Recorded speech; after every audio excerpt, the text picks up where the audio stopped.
Normalmente as pessoas pensam na Ilha do Corvo como um sítio mais remoto e isolado, mas na realidade essa não é verdade. Este é o território mais isolado e mais remoto dos Açores, que são os Ilhéus das Formigas, que hoje em dia a única coisa que lá tem...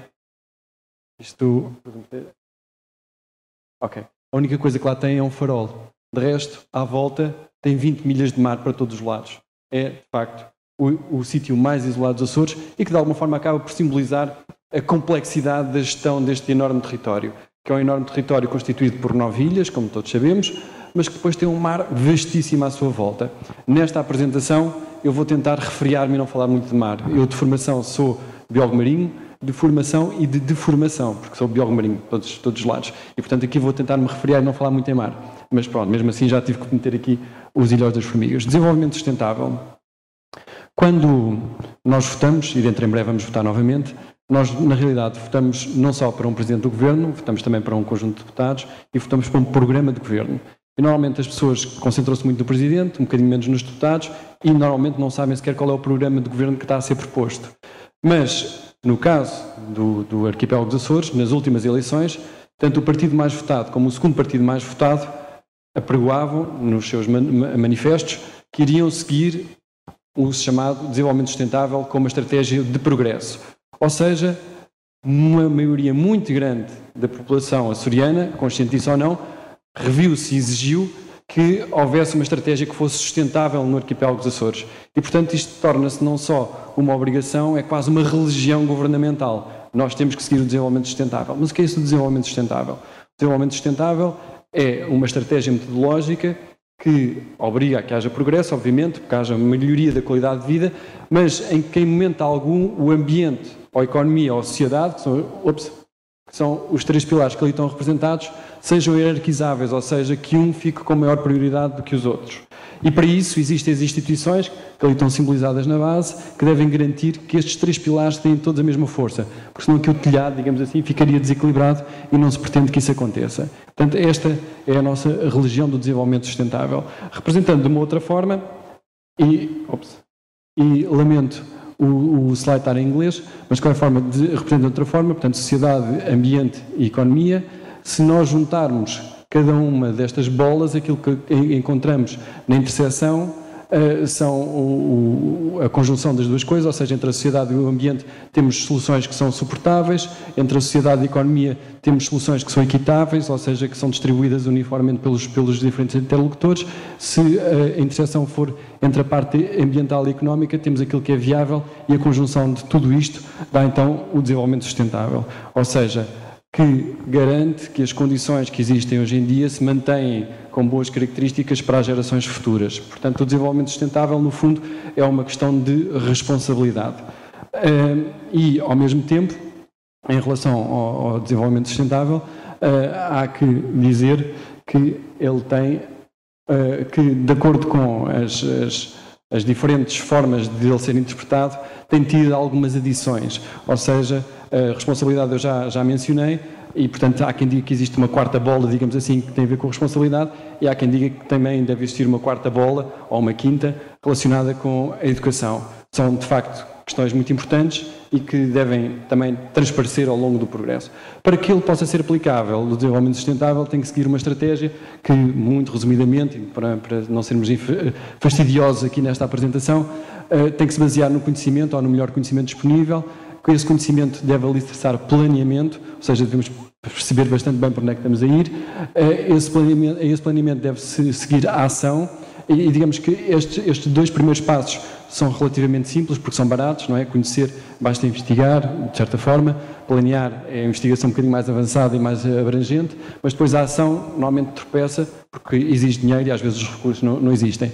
Essa ação tem que ter resultados e esses resultados têm que ser analisados de forma a ser revisto. Portanto, isto é o desenvolvimento sustentável. Bom, e com este conhecimento e aplicando à região autónoma dos Açores, temos, obviamente, logo à partida problemas. E fado português, há sempre problemas.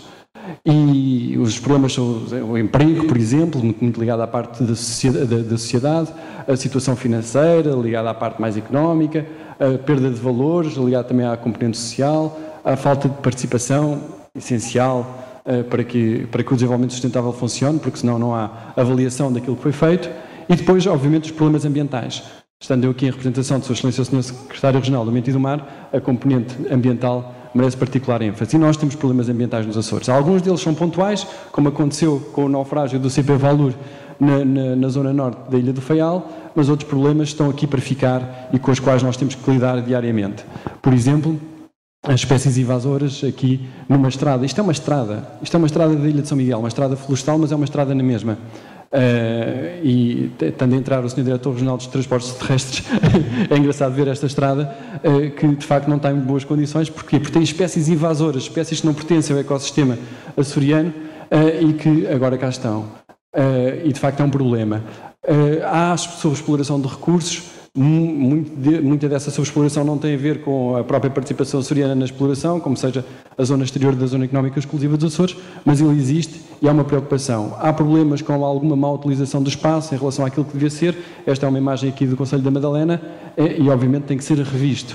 Há problemas com a gestão de resíduos. Infelizmente esta imagem já não existe no arquipélago dos Açores. Este é um problema que foi resolvido, era na Ilha de Santa Maria, mas de qualquer forma todos nós sabemos que a gestão de resíduos é problemática. E há problemas que não dependem minimamente de nós, como sejam as alterações climáticas globais. Curiosamente, em relação às alterações climáticas globais, que vão implicar nos Açores, um dos modelos mais reconhecidos, a intensificação das tempestades de inverno, e essa parece ser a grande consequência, mas reparem que o arquipélago dos Açores, e isto aqui são as alterações em termos de temperatura durante o próximo século, o arquipélago dos Açores está aqui entre uma bola vermelha e uma bola azul, ou seja, curiosamente, em relação à temperatura, nós não vamos ter, pelos vistos, grandes alterações. E sabendo o calor que está lá fora, se calhar ainda bem. Mas há outras zonas do planeta que vão ser realmente bastante afetadas por aquilo que são as alterações climáticas globais. E, eventualmente para os Açores, como para outros territórios, a intensificação das alterações climáticas globais até pode, enfim, não correr tão mal como isso. Mas aquilo que eu queria enfatizar, e estamos estando no TEDx, obviamente, é as oportunidades. O nosso ambiente, as nossas possibilidades de desenvolvimento sustentável nos Açores são extraordinárias. E são extraordinárias às vezes das formas mais impensáveis. Aquilo que ali estão a ver projetado é um escaravelhozinho, é um inseto. Tem 6 patas, é um inseto. É exoesqueleto, quitinoso, que só existe naquele sítio do nosso arquipélago. No mundo inteiro, esteja a gente em Sydney, na Austrália, estejamos em Nova Iorque, a ver o melhor concerto do mundo, etc. Se nós quisermos ver este indivíduo que aqui está, temos que ir até ao arquipélago dos Açores. Não há outra hipótese. Ninguém tem, não há jardins zoológicos, não há nada. Portanto, quem quiser ver tem que vir até cá. E há outras espécies um bocadinho maiores. Por exemplo, este aqui é um periolo. É um pássaro que só existe nos concelhos do Nordeste e da povoação na Ilha de São Miguel. Em mais lado nenhum do mundo. Quem quiser vê-lo tem que vir até aos Açores. São hipóteses de desenvolvimento relacionados com o turismo, obviamente neste caso, que estão cá. Com o turismo e não só, porque a utilização da biodiversidade vai muito além do turismo, incluindo soluções farmacológicas. Mas o engraçado, em relação ao periolo, entre muitas outras coisas, só a ver aqui como é que estamos de tempo, em relação ao periolo, uma das coisas engraçadas é que ele depende deste feto. Se aquele feto não existir durante uma parte do ano, se não existir uva da serra durante outra parte do ano, o periolo deixa de existir. Ou seja, para protegermos aquela espécie, na realidade, temos que proteger outras espécies que estão à volta dele. Esta é uma espécie que eu pus aqui por ser engraçado, porque de facto as coisas mudam e mudam umas a seguir às outras. Esta é uma espécie que chama-se Marsilia azórica, ou chamava-se, ninguém sabe muito bem. E era uma espécie que só existia no mundo inteiro, lá está, de Sydney, Nova Iorque, etc., só existia num lagozinho, vê-se ali um bocadinho do lago, da Ilha Terceira. Recentemente descobriu-se que, afinal, esta espécie não existe só aqui, que existe também no México, enfim, foi uma grande desilusão para todos nós. Mas existem outras, como seja o periolo e este escaravelho, ops, onde é que ele está? E este escaravelho, é mesmo pequenino, ele às vezes aparece. E este escaravelho só existem aqui em mais lado nenhum do mundo.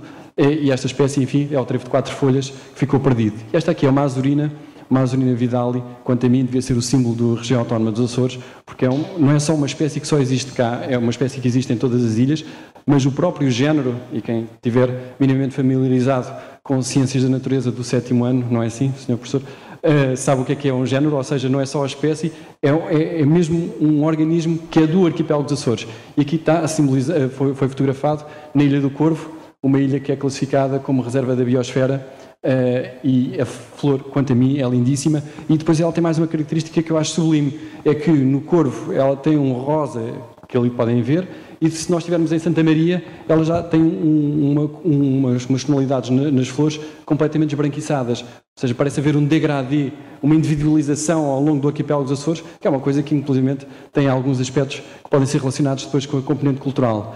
Mas a paisagem do arquipélago dos Açores, esteja onde a gente estiver, se não está nestas condições, pode vir a estar. Ou seja, há sempre uma forma de as tornar absolutamente excelentes. E este é um porto que está razoavelmente abandonado na Ilha Graciosa, mas continua a ser magnífico. É um portinho e que pode ser utilizado de diversas formas. No caso é o Porto Afonso. E por falar em paisagens espetaculares do arquipélago dos Açores, temos ali o Ilhéu da Baleia. E tudo isto no nosso arquipélago, felizmente, pode ser interpretado através de uma rede de centros de interpretação ambiental e observatórios que existem em todas as ilhas do nosso arquipélago. Neste caso, eu resolvi pôr ali uma imagem de um centro de interpretação marinho virtual que não pertence ao Governo dos Açores, portanto já existem instituições privadas a fazer este tipo de explorações, no caso é na Ilha de Faial, mas existem outras abordagens completamente diferentes. E em qualquer sítio do mundo nós achamos aquilo, pelo menos eu acho e presumo que concordarão, que é absolutamente fabuloso. Como é que pode haver uma casa que é envolvida por plantas desta forma absolutamente luxuriante? E de facto nós temos aqui nos Açores. E temos nos Açores também uma componente interessantíssima que só existe numa ilha. E aqui para enfatizar que de facto há características que são só de uma ilha e que obrigam as pessoas que quiserem estudar essa temática a ir até lá. E cada uma das nossas ilhas, como foi dito aqui anteriormente em relação aos concelhos no continente português que se envolveram nas linhas de Wellington e na sua exploração turística, também nós aqui temos algumas características que podem ser exploradas só por alguns dos nossos territórios. Isto aqui são os fósseis dos Açores. Quem quiser saber alguma coisa sobre os Açores desde há mais de 4 milhões de anos, tem que ir até Santa Maria. Não há outro sítio, não há outra hipótese. E ali está as características dos nossos tetravós aqui no arquipélago dos Açores. Aliás, porque normalmente nós pensamos assim, a história dos Açores começou com o povoamento no século XV. Na realidade, não. A história do arquipélago dos Açores começou há 35 milhões de anos debaixo do mar, quando as ilhas começaram a erguer em vulcões sucessivos. As ilhas do arquipélago dos Açores nasceram há 12 milhões de anos. Somos muito mais antigos do que o povoamento humano. Nós estamos aqui, de facto, há pouco tempo a utilizar este território. Mas depois temos outras abordagens completamente diferentes que podemos fazer do nosso território e esta começa a florescer, nomeadamente na Ilha Terceira, que está ali ilustrado, e na Ilha de Faial. Não sei qual é a situação aqui na Ilha do Pico, mas a agricultura biológica, as utilizações ambientais diversificadas começam a intensificar-se e são magníficas soluções. Os nossos recursos hídricos são absolutamente fantásticos. Esta é uma imagem da Ilha das Flores e, ao mesmo tempo, se nós as humanizarmos, como é o caso desta paisagem no Concelho do Nordeste, elas continuam a ser absolutamente fantásticas. Os nossos recursos hídricos, a água, o fluir da água, o som da água, é absolutamente tentador. E depois podemos utilizar a água de formas completamente diferentes, como seja em relação à utilização desportiva. E a componente de prestígio da nossa água é fantástica. Qualquer picaroto, acho que é assim que se preferem que se utilize o nome dos picuenses, picarotos, reconhece esta imagem e sente que é a sua casa, sente prestígio, sente-se confortável com ela. Mas se formos para outra ilha, logo aqui ao lado, na Ilha de São Jorge, e os jorgenses olharem para esta imagem, sentem a sua casa. E os açorianos, todos eles sentem isto, a sua água como a sua casa, como esta outra magnífica paisagem na Ilha de São Jorge. E depois há outras formas de utilizar a água. Novamente, desenvolvimento sustentável, oportunidades de progresso, de felicidade para nós e para os nossos filhos, sem pôr em causa nenhum deles. E temos aqui a Graciosa apregoando-se como a capital do mergulho dos Açores. Não faz mal nenhum. Quem quiser mergulhar nos Açores tem que ir à Graciosa. Depois tem que ir ao Pico também, para mergulhar com tubarões, tem que ir ao Faial, que é para mergulhar nas encostas de Monte da Guia, em mergulhos profundos, tem que ir ao Corvo para mergulhar com mergulhos, enfim, tem que ir a todo lado. Fantástico. E aqui sim, outra componente absolutamente essencial da utilização do nosso território, as energias alternativas. Nós estamos a marcar pontos a este nível sucessivamente. Ou seja, nós estamos a produzir energia sem a utilização de recursos fósseis de forma cada vez mais intensa. E, portanto, aquilo que era uma limitação, de facto, nós estarmos, entre aspas, escondidos no meio do Atlântico, não termos recursos energéticos como hidrocarbonetos, na realidade, progressivamente, e muito com base na energia geotérmica existente em São Miguel e no futuro também disponível na Ilha Terceira, estamos a mudar. E depois aquilo que era um enorme problema, que era a gestão de resíduos, começa a ter soluções extraordinárias, nomeadamente aqui na Ilha do Pico. Há uma estratégia concertada para que todas as ilhas tenham centros de processamento de resíduos. E estes centros de processamento de resíduos vão receber todos os resíduos que são produzidos e vão transferi-los para ilhas de maior dimensão ou então mesmo para o continente, de forma a que as ilhas dos Açores sejam ilhas de lixo zero. Isto é uma abordagem completamente inovadora, obviamente, extraordinária, financiada exteriormente, portanto nem custa muito dinheiro, e depois abre perspectivas de negócio para os locais. Ou seja, se há coisa que os seres humanos infelizmente sempre irão produzir, são resíduos. E portanto a gestão desses resíduos é uma oportunidade de negócio, é uma oportunidade de desenvolvimento sustentável.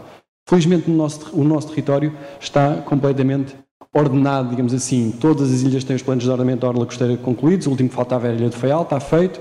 Todas as ilhas têm os planos relacionados com as áreas protegidas, o arquipélago tem o seu plano regional de ordenamento do território e também o plano regional para o turismo. Enfim, cada parcela do território açoriano está definida em relação à sua utilização e ao seu potencial. Estamos agora a concluir a componente marinha com o plano de ordenamento do espaço marítimo dos Açores.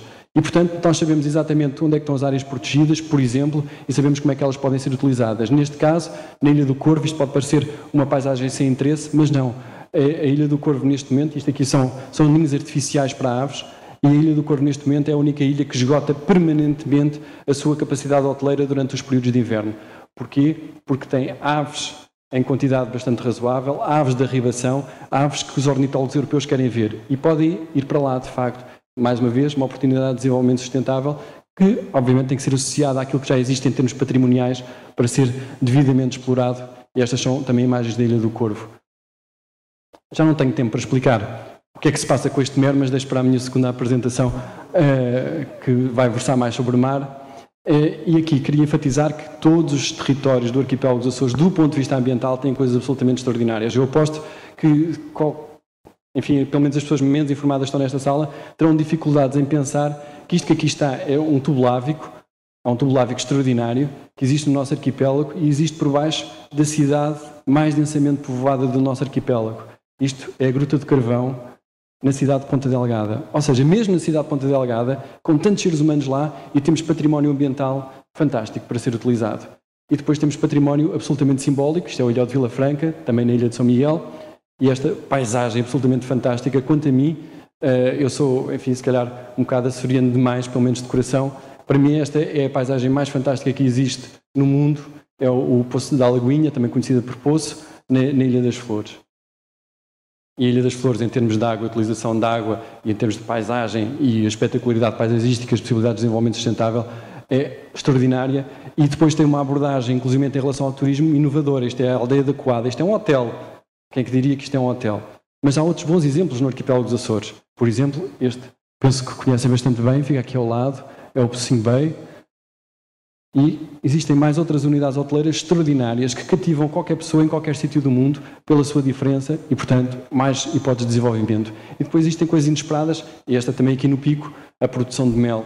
Parte do nosso ambiente é sustentável, são oportunidades. Esta é uma planta, uma relíquia fóssil que existe aqui na Ilha do Pico. À beira da estrada, uma pessoa vai andar de carro e de repente olha para o lado e vê isto. E depois vê isto também, que é uma planta epífita, uma planta que cresce sobre outra planta e só pode crescer sobre outra planta. E está aqui, nós podemos mostrar a quem quiser nos ver.